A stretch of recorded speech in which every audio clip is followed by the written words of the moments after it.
What's up, people on the interwebs? Hope you have an amazing day. Now, in today's video, I want to talk about driving in Japan, the whole process for it, being a foreigner, getting your license, what it's like having your license afterwards, and just the whole process in general with driving. Now, what I've decided to talk about today is I recently had to renew my driving license. So here is my new license now. As you can see, it's pretty on point, pretty good photo, I would say, wouldn't you? So, as you can see, this isn't my license. But I will say, if you are curious to what a Japanese license looks like, this is pretty much on point to what a Japanese license actually looks like. My license is very similar to this. So this is very accurate. What's interesting, do you see this blue line here?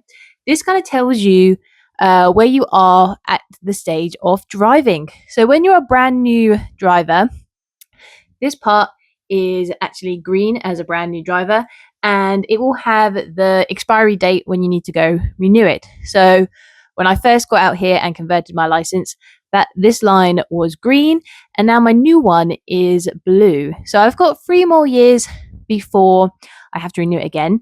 Now, as long as I do not have any accidents or I don't get caught speeding, that blue line is going to change to a gold line. And if you have a gold line, that means you're basically one of the safest, you're a good driver in general. If you have that gold line, it basically means you are a very good driver.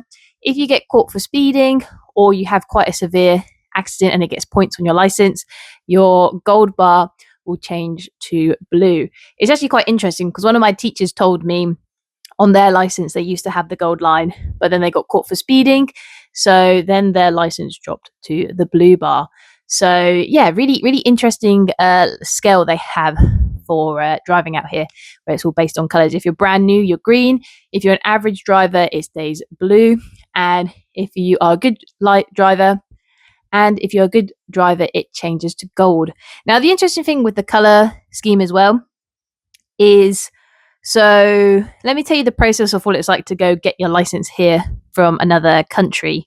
I will say, if you are a foreigner from another country, you can convert your license. Just what you have to do is, before you leave your home country, is you have to go get a international driver's permit or driver's license.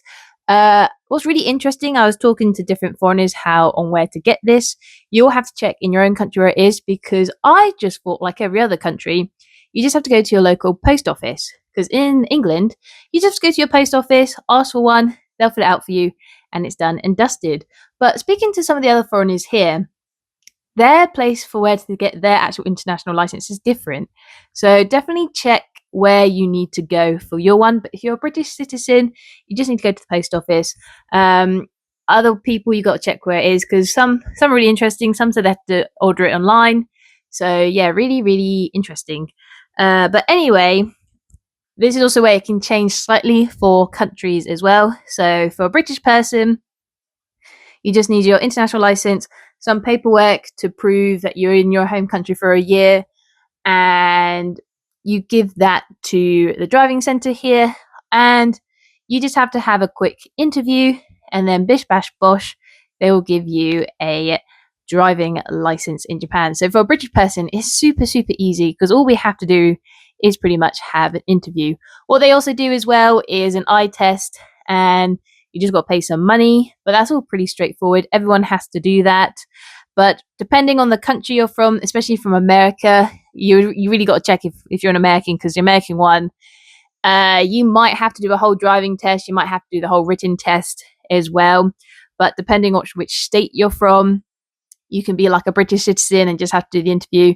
Because for Japan, they see certain American states more trustworthy. If you're like from Ohio or Hawaii, you are kind of seen as more trustworthy compared to other states. So you can just have an interview and get the license. So it's much more easier. But you have to double check, because I think there's like 5 or 6 states in America that can do it. If you come from most places in Europe as well, it's the British way, where you just have to have an interview. So double check which country you come from. I'm really hoping you just have to do an interview, because if you actually have to do the whole driving process, it is hard work. From the friends who have told me who had to do the whole process here in Japan. And what's really hard is the driving test itself, because you're not actually going on the road for the test, which is really interesting, because in the UK, when we do our driving test, we actually go on the road. Your driving test is on a fake course. And if you can pass on the fake course, you're then good to go. But the whole course is kind of like, it's like a map, and the map's already like pre-planned on what you need to do, but it's just to kind of show that you can do it. And it's really hard because every friend I have that has done it out here, they have failed it at least once. It's not many people I know that passed it on the first go.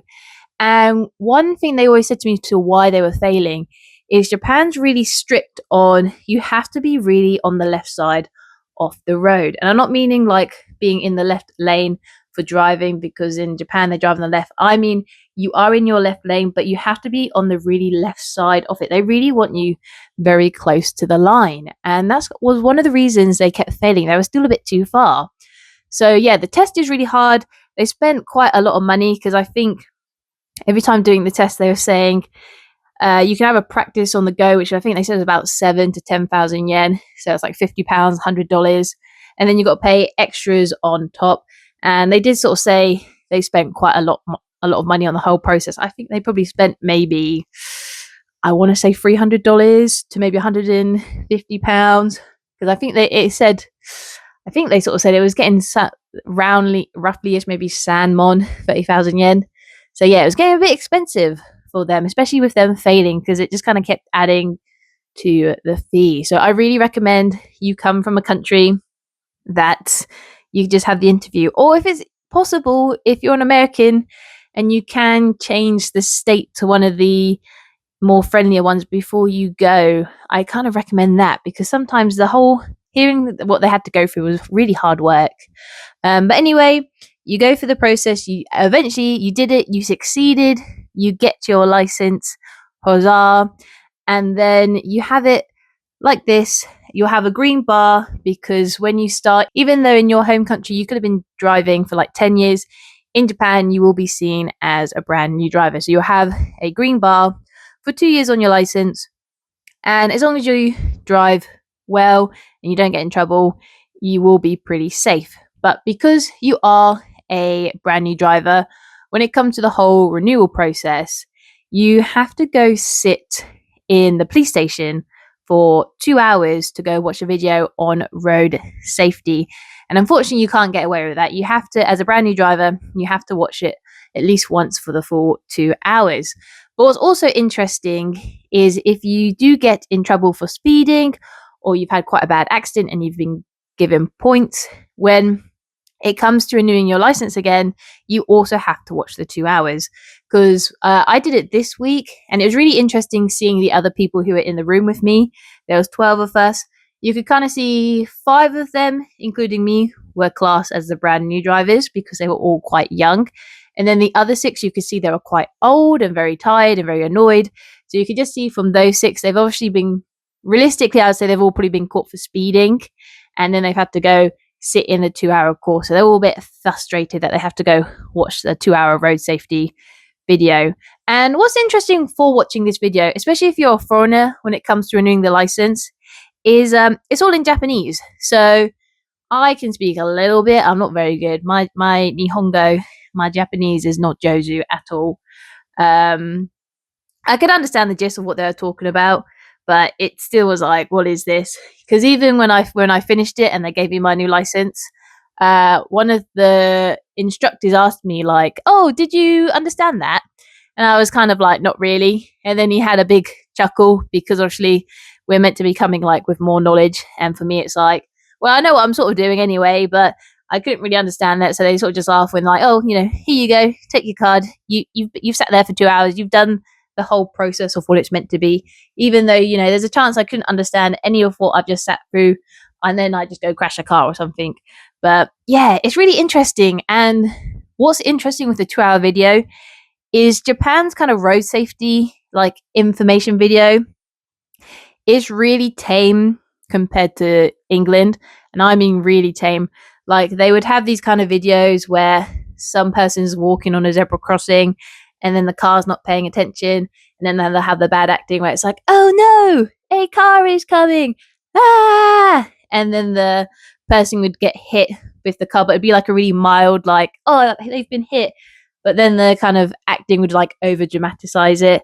Same thing where this kid was hit by the car as well, but you don't see the kid being hit. It kind of goes like to white, and then it goes to a bike. And then obviously when they're filming it, they've got someone to spin the wheel. So like the footage is just the bike and the wheel is spinning. And then they just got like a random shoe as well.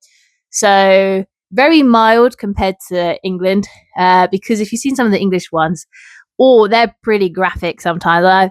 They're gross, and even some of the car crashes they show, it is nasty. Japan's version is very, very mild, and the acting was also quite funny because there's one where the guy's speeding along these elementary kids, and he's like, "I'm speeding," and he's like, "Hee hee hee hee hee," and yeah, it was an interesting 2 hours. That's for sure. I kind of even couldn't quite understand everything. I feel like I had a good time.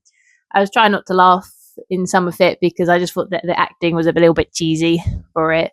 But yeah, once you've done that, I'm hoping next time, because you only have to do the 2 hours when you're a brand new driver, / you've got into an accident, or you've just been into some naughty driving violation. You've just done some sort of driving violation, and then you have to go do the 2 hours. So I'm hoping the next time I have to do this is only an hour, or if it is the next time if it is 2 hours, it should be the last time I have to do a 2 hour one. And then when it turns to a gold, the next time I have to renew it, it's only an hour of watching the video. So the process speeds up quite a lot. So it is very interesting. But in Japan, I think it's pretty hard to get a violation. I think you'd also have to be very unlucky for timing as well, especially for speeding, because everyone speeds here. Like, even though they drive a lot slower, and safety wise, Japan for car accidents compared to other countries, it is a lot lower, but everyone kind of speeds regardless. Like, they're speeding, or like for the highway, the speed limit is either, depending where you are on the speed on the highway, it's like 70 to I've seen 120 in some places, but it's pretty rare. It's more between 70 to 80.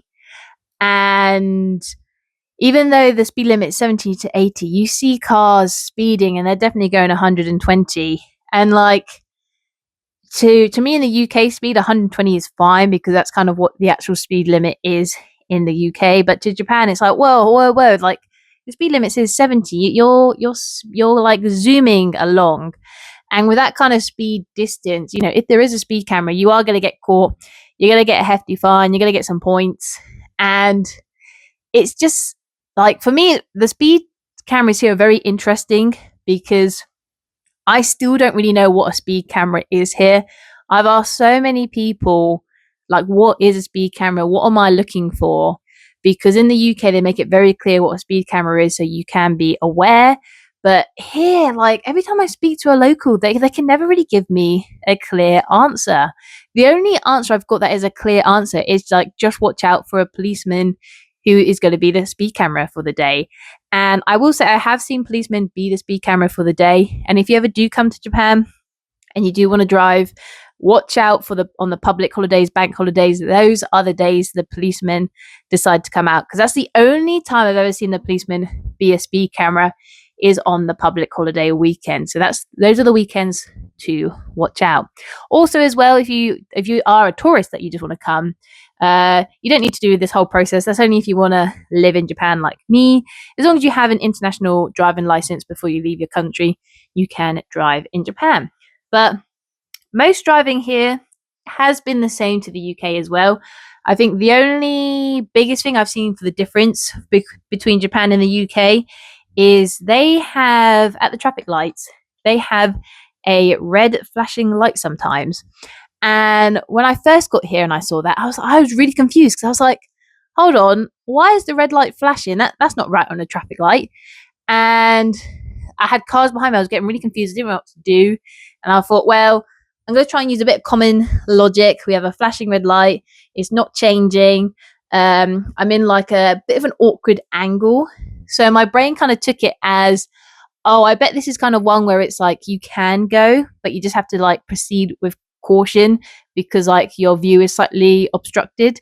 And I kind of did that. I found a place to pull over quickly just to kind of Google it, and my logic was right. So that was probably the biggest thing from what I've seen for the difference between UK and Japanese driving. And especially for older people here, they are not the best for driving. I've seen many of them speed. One thing you also have to be really careful here is the amount of people that run a red light. That has really shocked me here. How many people run a red light? Like, you wouldn't even see that in the UK, because for whatever logic here in Japan, when the traffic light is turning orange, for them it's not a sign to slow down, it's a sign for them to speed up. Because the amount of times I've seen a car go past and I'm like, hold on, that light was red, and I mean really, really red. And they just don't seem to have maybe as many cameras, because I know in the UK there's kind of like cameras on these traffic lights, and if you go through a red, you're gonna get caught. And I think it's also because there's a longer delay as well. I think that's also why they do it, because the lights don't change instantly. Because in the UK, once that light's red, the other one has turned green straight away. So it's kind of, those are probably like the two biggest things I've seen, and it's really bad. It's an interesting concept here, because the speed limit is slower.